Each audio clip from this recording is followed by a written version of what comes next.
don't let life club you into dank submission, and go for your goals. Go for it all the way. Be confident. Don't be fearful. And that life always offers you opportunities. Know to see them. Know when to take them. And be ready and just go for it. And if you're going to go for it, give it everything that you've got. This is the UdoU podcast, where we talk about healing, growing, and thriving so that you can be free to do you. Okay, so first of all, I wanted to say welcome to the UdoU podcast. And today I'm super excited to be talking with Marco Poggi and Sean Newman, who are both co-founders of Manly Microgreens. And these microgreens are absolutely amazing. I'm hooked. And I stumbled upon the microgreens. I think it was just from an Instagram post originally. And I thought, oh, wow, like this looks really interesting. Anything that is going to boost our health is a positive. So, but I actually happen to have my microgreens here today. So I wanted to show people, what it looks like. They come in these really cool little recyclable containers, and the guys will tell us all about it. But these are absolutely amazing, and especially at a time like this when all of us could do with boosting our nutrition. So I'm totally hooked on them. Get these every week. And I'll just give you a bit of a brief on the guys before we start talking with them. So Marco and Sean discovered the problems caused by global soil degradation and farming mismanagement around the same time.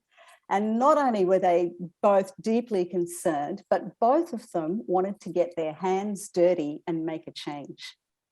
So Marco's expertise is in the corporate arena and Sean's is in construction.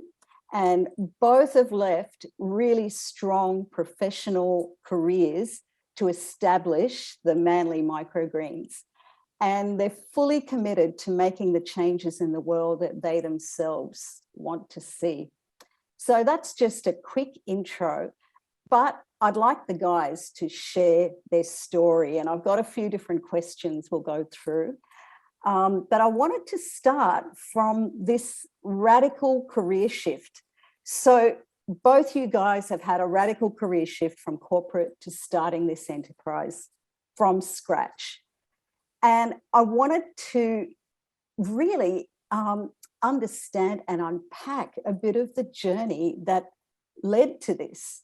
So I thought, if you could both share, Marco, you could go first, and then Sean, but tell us what your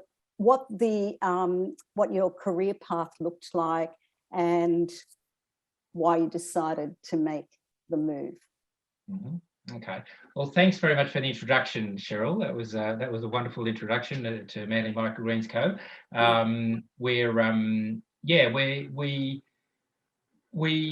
did we get into this? I've had an international career, worked, in I don't know, we've had 13 houses in our time together with our family, so we've moved around a lot, and it was really time to come home, and we just had enough of all that stuff, and it was really nice while it lasted. I had a brilliant time, worked for a brilliant company most of the time. Great ethics, and I think they sort of shaped my thinking a little bit in terms of doing the right thing and stuff, and so decided to. It was really my mid-50s when I came back, and I really just I'd had enough of it, and I really just wanted to.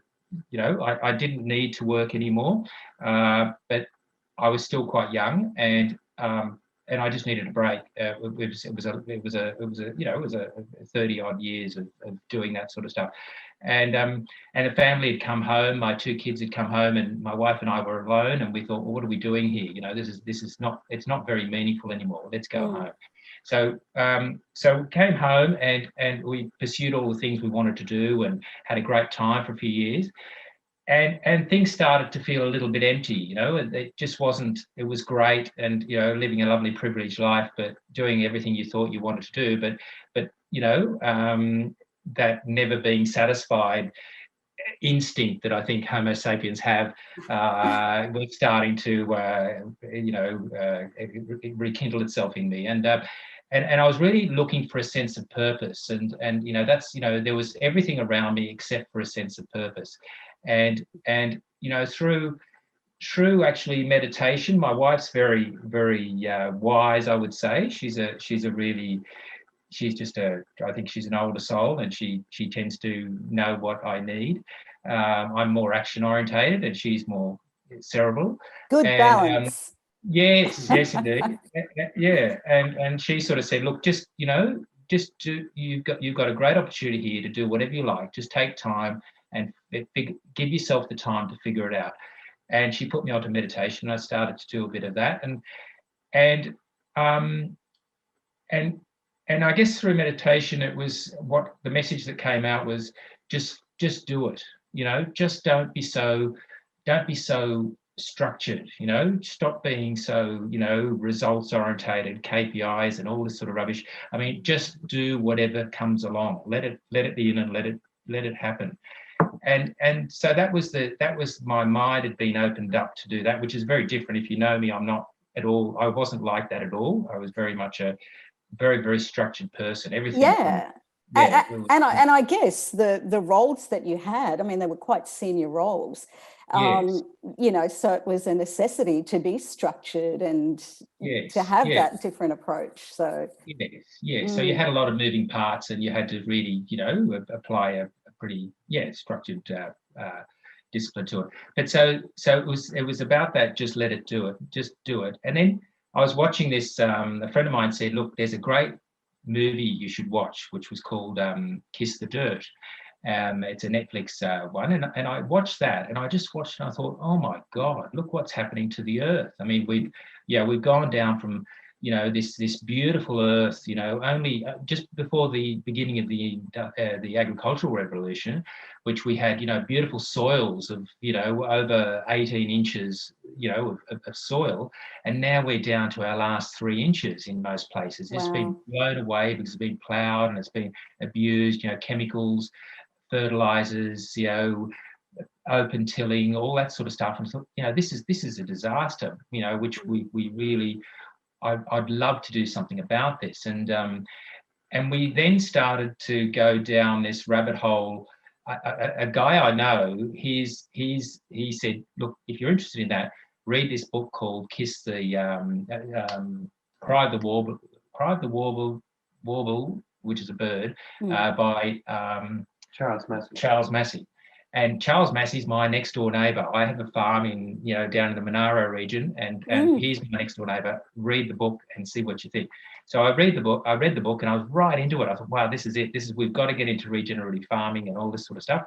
And that's where then I thought, well, this is great, but I'm sort of, you know, pushing 60. I'm 60, and I really don't think a very young 60, Marco. Yeah.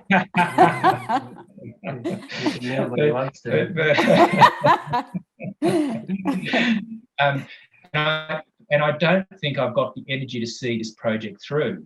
So, you know, I'd love to do something, but I just can't do it on my own. And, you know, what's the point of getting all so fired up and wanting to do something when I'm probably got another maybe 5 to 10 years, and this is a massive project. This is going to take a long time, and it's got so much potential. And, you know, how will I ever see it through? And hence comes along Sean. You know, we have a bit of a chat, and I said, this would be really, really interesting. And he said, yeah, this is interesting too, and I'll do it with you. And you know, why don't you go from there, Sean? Is that that's awesome. And so Sean hails from the Bonnie Banks of Ireland.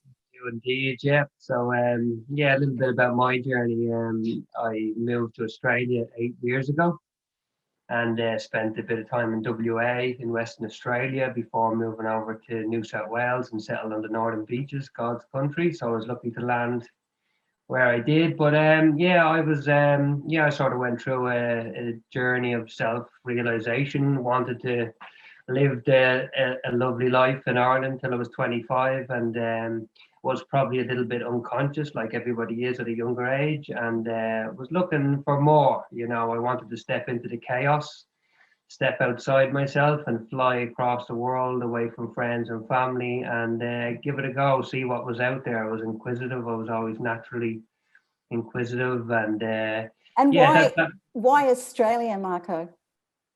Australia, because Sean. Yeah, you're okay. Yeah, because in Ireland, a lot of people. I was in the electrical trade, so I had it was always for a tradesman to go to either Canada or go to Australia, because they're both high-paying countries, high living, high lifestyle opportunity. So I like the sun, I like vitamin D, so I came down under. Perfect place for that. No, it's beautiful. It's such a lovely country, gorgeous national park, such a low population, 22 million, lots of natural resources, and it's beaches. What's not to love? Australia is such a beautiful place. Yeah. And you just became true blue on the 26th of January this year. Oh, awesome. Congratulations. You're officially part of the family. I am. I'm very proud of that. Mm-hmm. So my journey was I came to Australia, and it was like I've grown so much. It's been both a journey of an inner voyage and an external adventure at the same time. And I always knew deep down that I wanted to start a company one day. I always had that in me. I had a bit of an entrepreneurial spirit, always investing, looking outside the box in different ways. And then I met my mentor with Marco. Marco made it possible. I met his lovely daughter, Sophia. She used to work in a sensory deprivation tank center, a flow tank center. And I was in there one day doing a flow tank, and we got chatting. And then, now with Sophia now over 3 years. And yes, I know I'm going to marry the girl, etc. So it's been great. That's a wonderful story. Yeah, that's how I came into meet. That's how I came into meet Marco, and it was like, the universe just always offers you ways out. Like I always knew the 9 to 5 was good, and I was in some big positions and running some big construction projects at an early age in Australia, but I always wanted more. It wasn't fulfilling me. It was scary because to do that jump, but you just had to, I just had to let go and do it.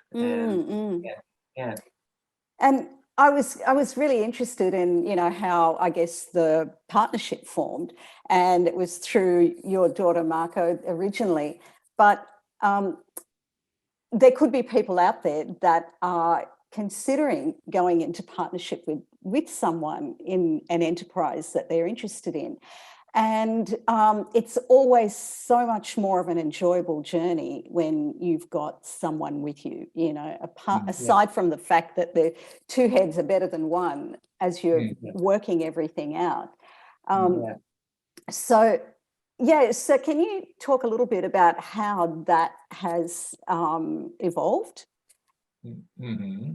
Well, the partnership started like that, like we mentioned, and so was that from the very beginning, like when you were considering, we'd love to get into this field, and then all the research and into what to do, how to set it up, because that's a story in itself, isn't it? Yes. Yeah, well, I was pretty clear. I'd had a few opportunities in the past, and I almost went for them.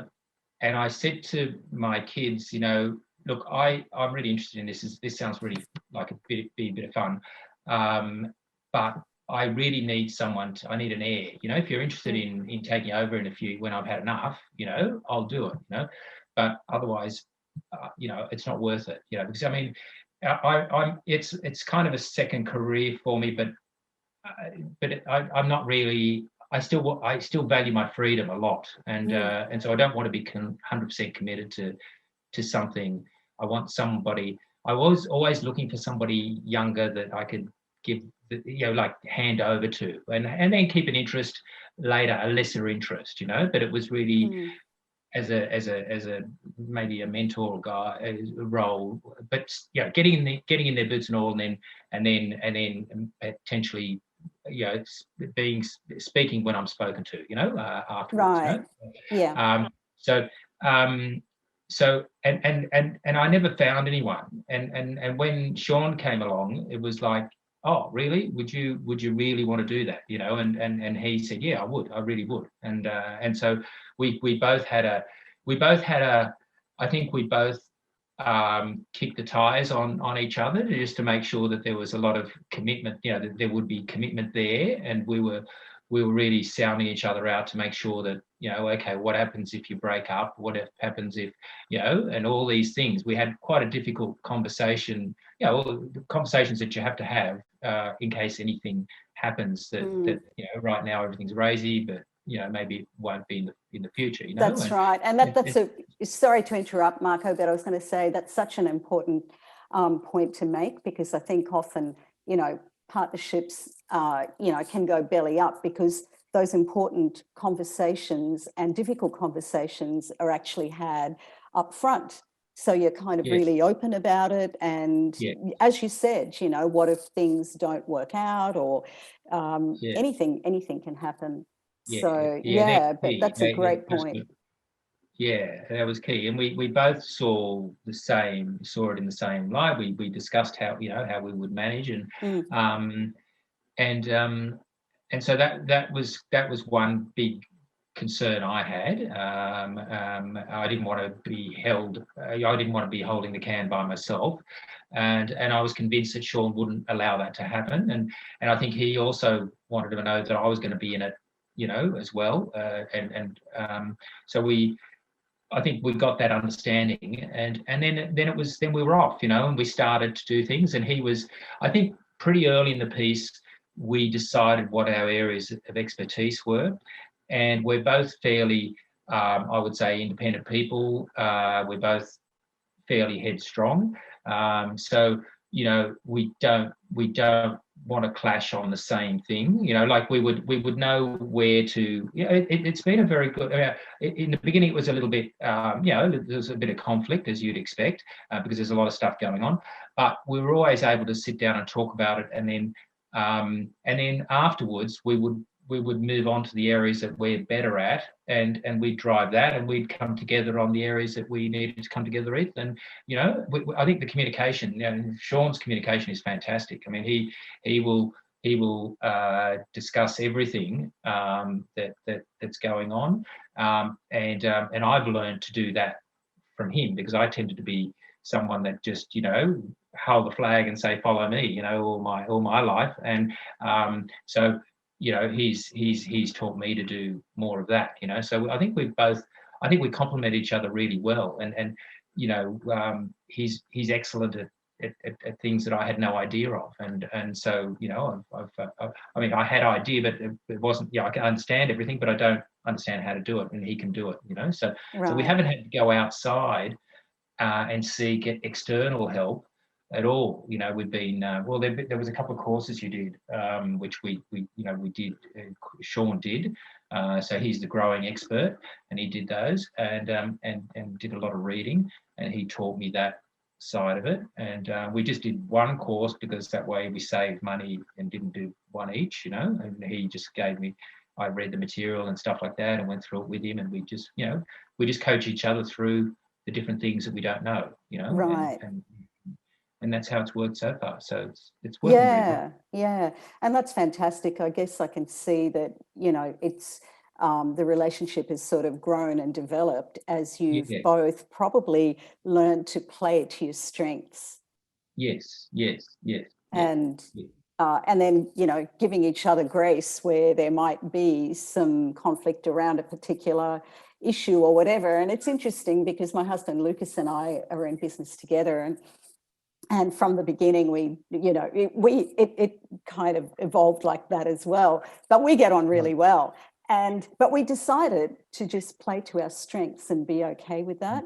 And if one of us was feeling really strongly about a certain topic and, we were both, say, in conflict over it, then we would agree to go with the person who felt stronger about that particular issue. And I can see it's been a similar kind of journey with you guys. Yeah. Yes. But And I think to that we didn't have that formal agreement, but that's what's happened, hasn't it? I mean, when he gets all Irish and emotional about stuff, I just let him do it. I see the consequences, And so what about you, Sean? Like, as things have kind of evolved on the business partnership side of it, any particular things that you'd like to share as well? Yeah, just what Marco says as well. I think we were both lucky, the backgrounds that we came from, because Marco came from a really high position, of a multinational all over the world, and to meet someone with that expertise at my age and to learn from them and soak up as a mentor was incredible for me. I learned a lot from Marco, and we both just naturally, I like processes. I was always a project manager looking after a big team of people and getting stuff done and built, and that was my forte, so I just leaned towards them things, and we just naturally, and obviously the two of us are headstrong as well. We want to see Manly Microgreens succeed, and we want to put our dent in the world. We're very passionate about ethically grown food and have an impact on our community and people around us. So them disagreements are going to happen, but we always come to the table and we always get it done. And that's just part of being in business, really. But I think we, like Marco said, we very much complement each other with our fortes and skill sets. And sorry, Marco, go on. We don't mind. I think Sean was saying we're hard on it. We actually don't mind being pretty hard on each other, we want the business to succeed. That's what's important here. And yourself, when you're starting something new, you can't just expect it to happen, and you've got to really put in 150%. I mean, it's just got to be more than what you've ever done before. Absolutely. And no one's going to do it for you, and we expect each other to do that. That's what it is. I mean, the first few months that we worked, I mean, we were doing 7 days, 14 hours a day. Yeah, totally get that. Yeah, I mean, that's right. I mean, that's any person that's going to, you if you think you're going to be your own boss and do nothing, go down the beach. I mean, that's not starting your own business. That's right. That's right. Yeah. And I guess, when you're passionate about something, it goes beyond being a business and a job, and that's where I think the excitement comes in to the journey. So you've got the reality of the hard yards that you're putting in, but then the benefit of doing something that you truly believe in and that you're passionate about. It's just so wonderful to be able to do that. So what I wanted to then ask you about was with the microgreens, right? So why microgreens in particular? And I know for me, when I get the little package each week, there's a little insert there which talks about the microgreens, and I think you had one recently where you talked about how important it is at the moment. Well, it's always important to be aware of good nutrition, but at this point in time, with everything going on in the world, boosting our immune systems is just it's critical. And so what I wanted to find out about, and the listeners to also get an understanding of, is why microgreens? What is so different? So, for example, I know in the last newsletter that came out, you had the difference between eating a certain amount of broccoli and then the actual broccoli microgreens. So I thought if you guys could just give us a little bit of understanding of why they're special, what is the difference? Mm-hmm. Yeah, well, I mean, look, they are superfoods. You know, don't doubt that they are superfoods. And they're off the Richter scale in terms of nutrition and the bioavailability. In other words, your body's ability to absorb the nutrition. That's, you know, they are really good. That's what makes them different to any other vegetable. And what makes our vegetables different is that they're alive. So when you you buy something from a supermarket or you buy something that's cut, it's technically dead, and it died some days ago, hopefully not some weeks ago, and it loses about 30% of its nutrition in about 3 days. Wow. And if you just think about it, so if you think about most of our food comes from if you go to Coles or Woolies, or you'll look at the back of the pack of a salad, for example, and they're mainly grown in Victoria. So they're cut, they're placed in a cold room, and then they're trucked. So that's about 3 days. Then they go into the Woolies Coles warehouse, and they sit in there for another day. So you're getting them about 4 days old, roughly, if you're lucky. And then they'll sit in your fridge for another 2 or 3 days, if you're lucky, sometimes 7 days. And by the time you've eaten them, you're basically just eating fiber. There's very little left in terms of nutrition, all these wonderful micronutrients that you get from vegetables. So hence living superfoods, from Manly Microgreens. I mean, we're actually giving you, that lovely cup of product that you showed at the beginning. You cut that when you want to eat it, so it's alive until the moment you consume it, and that's the beauty. And even if you cut it after a few days, you can put it in the fridge, and it'll last for another couple of days, and it'll still be really good for you, and it'll still be way better than what you're going to get buying anything. So right. That's from a nutrition. But Sean, why don't you add anything more to that? Yeah, about nutrition, we're both very passionate about nutrition, and it's also soils, because you can take a carrot out of the ground from 2 different parts of the country, and they're going to be vastly different in nutrient content, because the soils are lacking, and the soil food web has been destroyed in many places through tilling, through spraying, etc. There's not too many ways to do sustainable vegetable production. If you think of vegetable production, they take nutrients out of the ground, and then you export them off the farm. So they're always taken from the soil. There's a bit of a renaissance going on now with no-dig market gardens, like market gardeners, and no-till. It's basically like a deep mulch compost system where you lay down. It's a heavy outlay at the start, but that system of growing veg, and there's not many of them in Australia, that would guarantee high nutrient content in your vegetables. And what we use on our farm, we only use the best soil, real soil with microbial in it, and we guarantee the best nutrients in our product because it's the way we grow it. We use no pesticides, no herbs.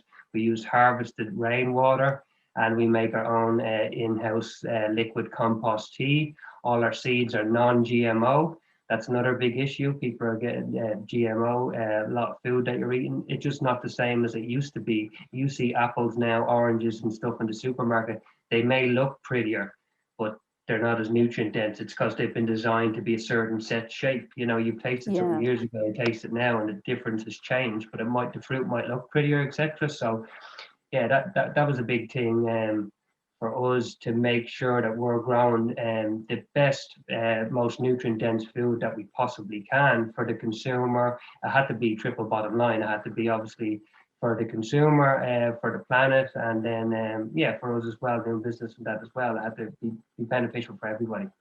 Yeah. And it's not hydroponic either, so we're not using a lot of alternatives you'll find are grown hydroponically, and really it's good because they're vertical farms, and they're not using much light, they're not using much water, and they're not using much space, and they're not traveling food miles, but they are using chemicals.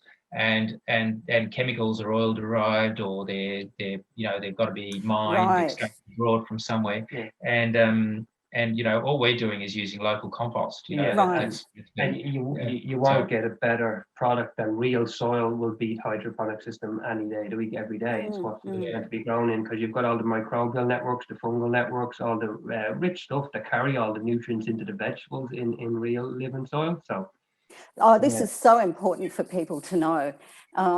I know there'd be many people that are thinking, oh, hydroponics, that's actually something that's really great. And without realizing, for example, that there are chemicals that are used in the production of those. Yeah, and that as well. Like some of the chemicals that they use may be organic or natural labor, but it still has to get flown across the world. And we want to minimize food miles and have a real close proximity to market. So so anything that we do is we want to get locally sourced Australian ingredients around us and change a decomposing organic matter into an abundance of food for somebody. We're closing nutrient cycles in the way that we grow. We're taking a decomposing scraps of people's food that's obviously been processed and professionally processed over time to be composted to a professional grade, and then we reuse that then to feed people. So all locally sourced ingredients, raw materials. Yeah, which is really fantastic. And I was thinking when you were talking earlier about the fruit and veggies that you see, which, look really great. And a lot of families are out there buying fruit and veggies and feeding it to their families, thinking, we're doing the right thing. And of course you are, because I guess anything that is fresh is much better than going down to your local McDonald's for dinner. But as you said, there's no comparison, because when you described first of all, I guess, when it comes down to the soil and what they're grown in, and then the pesticides and the fact that they're kept for, days or weeks, sometimes even months, depending on what the fruit or vegetable is, before it comes to you. And so by the time it gets to you, the value of the nutrition is incredibly low. And it's great to be chatting about this, because I'm sure that there are people out there that aren't aware of that. And then on top of that, aren't aware, for example, so let's chat about, for example, organic, right? Organic fruit and vegetables. So if you buy a bunch of organic broccoli, for example, right, that's going to be better than buying something that isn't organic. But then having the broccoli sprouts is just taking it to a whole nother level, right? So even though, yes, organic's great, this is kind of in a league of its own, really, isn't it? Yeah, it is. And that's the point, Cheryl. The point is, these are not, you can't really compare them to vegetables, because they're so much more nutritious. I mean, you showed a small little cup, and you're not going to be able to fill up on microgreens, but you will fill up on a broccoli, on a big thing of broccoli, because it's all fiber that fills you up, and you need to be filled up. But the point is that you are eating, when you're eating a microgreen, you're actually, that you've eaten all your nutrients. I mean, whereas you can eat a vegetable and you'll feel full, but you won't have absorbed. There won't be the nutrients in it, and if there are, you would only absorb part of them, because the plant itself, when it gets that old, has a natural defense system that the microgreen doesn't have, which stops you absorbing it. So that's what the difference is. These are little babies, and they haven't developed the defense, the oxalates that they use as natural defenses for animals and stuff. Yes. So whereas an adult plant has all that, and so it's designed not to be eaten, because it's there to make a seed and propagate itself. So And so you're getting, at a microgreen level, you're getting a product that you can actually eat and absorb. So you don't need to eat very much to get much more nutrition than you would from an adult Right. counterpart. That's the difference. Yeah. And I think another great bonus for families, especially families with young kids, quite often it can be difficult to get little kids to eat vegetables. And the bonus of these is they can be hidden so easily in anything, right? And they actually, I think they taste delicious. I mean, most of them don't necessarily have much of a strong flavor at all. Yes. Kids seem to enjoy them a lot because they're very interactive. You're getting kids now in touch with where their food's coming from. What is this plant in front of me? So kids are eating them. We've had some amazing feedback with mothers and fathers with their children just loving the microgreens because now they're getting to actually interact with where their food comes from and ask questions about it. And they like the little ones, as you said. They like the ones that don't have cabbage and broccoli. Those sorts of ones don't have much flavour. So mums and dads are quite happy to pop them into their pastas or rices or whatever, and sandwiches and stuff. And the kids will eat them. They don't really know that they're, if you put a radish and stuff like that or mustard, then they're going to turn their nose up on that. But mum and dad will like those, So so there's something in it for everyone. We try to combine flavors so that somebody can, some people can eat what they like. If they don't like much flavor, they don't have to have it. Yeah, and that's what I love as well. We get, we've had the 8-pack and the 6-pack, and I love because there's a variety in there, which is really fantastic. We throw them in our smoothies as well. Yes. And it's just it's been really. It's been really enjoyable for us knowing that we're taking something that's delicious, but that is so good for us as well. What can you share some of the challenges, because I'm just thinking, it's the production of these would be incredible, and so tell us a little bit about how this journey, because I'm sure that it hasn't been an easy one. I'll let Sean give you that one. So well, we obviously had to learn it fast, but we were always passionate about it. We'd done a lot of book research for a long time before we got into it, but there's no better research than getting your hands dirty. And the good thing about microgreens, because they have such a quick life cycle, like if you are a tomato grower, you might turn over 2 tomatoes harvest a year. But microgreens, you get to turn them over nearly weekly. So you really hone your skills very quickly. And there's a couple of things you learn along the way. You have to have the right humidity, the right temperature, the right water scheduling, the right lighting schedule, and the right soil recipe, and the right seeds. There's a few different variables that you really need to hone in, and if one of them goes wrong, you're going to have some issue with your plants. Wow. And it's basically exactly, if only one of those goes wrong, the whole thing goes pear-shaped. So you've got to control everything to a range, and that's particularly difficult, it's been challenging, but it's made us really good growers, because as us giving a living product as well, our product has to be, it kind of has to hit your table or hit your doorstep, and ready for you to eat that day. Although you're not going to probably eat them all on the first day. You might have to pee at the end of the week with a dish and etc. So, and then they have to last a long time as well. So that makes you a better grower as well, by really giving out a really high standard living product. It's harder to do than just harvesting and packaging and stuff like that. So that you guys have done a fantastic job with that, because we get ours delivered each week, and I've worked out how to look after them so that over the 7 days they're fantastic. And usually halfway through the week, it's kind of we've used quite a bit of them. And then if I have a lot left when the next lot are coming, they can go in a smoothie. Marco, you said make a pesto out of them. So yeah. So, you really have done a fantastic job with how to handle that, because they are lasting really well.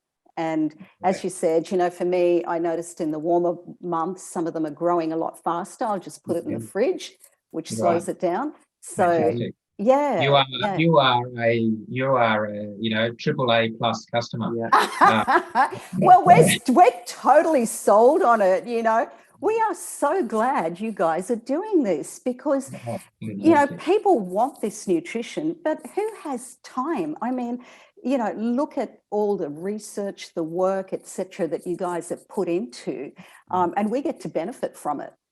So I think, we're, people like us are just really grateful that you have decided to do something like this. And, it's been amazing for the planet. It's amazing for us. It's great. You've got a business going and everyone benefits from it. So I think it's just absolutely fantastic.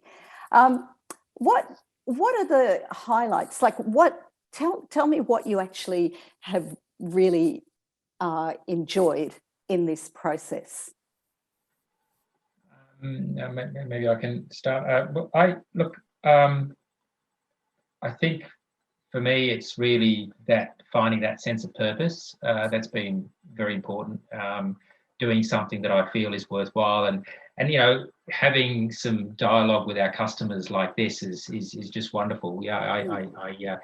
There's nothing better than hearing great feedback like that. And we, it's not, I don't mind hearing feedback whichever way it comes. It's always good, because we're very if we hear any feedback, we react to it, in the right way, so that we can improve our business. But finding that sense of purpose would be the number one thing for me that I've got out of this. I love, Harvest Day when we pack everything and get it out, and that's always a good feeling, because you've seeded, you've potted, you've seeded, you've watered, and then these things are ready and they look fantastic. You put them in the box and they just look. You look at them and you go, wow, what a work of art. They just look so gorgeous, They are a real work of art. I have mine sitting on the counter on a little tray. I have all 6 of them. And everyone that comes over goes, wow, look at this. What are these? So we're constantly telling people about them. But they look beautiful as well. Yeah. They sort of make you, they put a smile on your face. I think they do every week for me. So yeah, that's what I get out of it, really. It's and seeing a business grow from nothing, like something we started in the markets over at Seaforth and Mossman, and we went week after week, and it got a little bit bigger and a little bit bigger, and then we started to go online and through social media, and it's just been great to see it grow. So fantastic. And Sean, what do you think? Yeah, probably just the highlight for me is just, we're growing people's food, which is a massive privilege. Like we are, which is really exciting. That just makes me, I can still remember when we got our first, when we went live and we got our first online order, and someone's giving you a piece of their hard-earned money in exchange for a product, and we just want to make sure it's the best product that we can give them. And so that makes me the happiest. I think it's just a privilege to grow real good food. And minimize a lot of the negative effects of other grown habits around the world. So it's a very positive business, and they're beautiful. And there's a bit of esotericism in growing seeds and seeing these pretty things grown up. And when you see them so small, when they come out of germination till they're fully grown, there's sort of the power's all in the seed. It's a beautiful thing to see. It makes people happy. Like you say, you have them on your counter. A lot of people during that lockdown period, there was a lot of people dealing with a lot of stress and a lot of turmoil. It brought a smile to their face that they could put it on the counter in their little apartment and have their couple of greens and little stuff like that. That just brings a big smile to my face. And I'm just privileged to be able to provide people with real living food. Yeah, well, we're certainly really grateful that you guys do what you do. I was just thinking also, there are people out there who are considering a career change, and just with everything that has been happening in the world at this point, there's mass exoduses from the workplace. People are they're realizing, okay, there's got to be more to life. I mean, there are some good things that have come out of this, but I thought, is there anything in particular that you would like to say, or any advice or tips for anyone who is in a position where they feel like they're stuck and they would love to do something, but there's, maybe apprehension or fear of the unknown, stepping out and doing something like this? Are there any tips? Is there anything at all that you'd like to share to someone that might be in that position listening? Go ahead. Yeah, just don't be afraid, and don't let life club you into dank submission, and go for your goals, go for it all the way, be confident, don't be fearful, and that life always offers you opportunities. Know to see them, know when to take them, and be ready and just go for it. And if you're going to go for it, give it everything that you've got. Give it your full 100%. Give it the kitchen sink, blood, sweat and tears, go the whole 9 yards. And go for it. Yeah. Yeah, Don't be afraid. Be confident and believe in yourself. Have some self-belief. And what's the worst that's going to happen? We're only here for a short time, and go. So true, Sean. Yeah, I love that. What about you, Marco? Any words at all? For me, I would say, don't overthink it. I mean, if you're not happy, and we all know that.